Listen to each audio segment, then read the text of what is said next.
Hi, want to know how to enable or disable active noise cancelling aka ANC on your Nothing Buds Pro 2nd? So, we have two options how to do it. First one is with the help of the Nothing X application. So, to turn on the noise cancelling, we would need to open this application and here go to this tab which is named Noise Control. Here, as you can see, currently we got all of the modes turned off, and now here we can choose between noise cancellation or transparency. So to enable the noise cancellation, click on this icon, and to disable it, you can switch to transparency or turn off all of the modes. And the second way is to use the sensors that are located on both of the earbuds. These sensors are looking just like a little dot at the upper part of the leg of your earbud.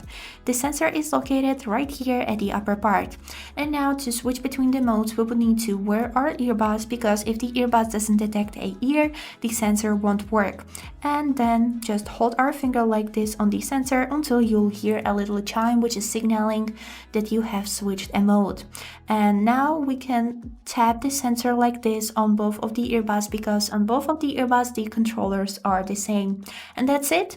I hope this video was helpful and thank you for watching.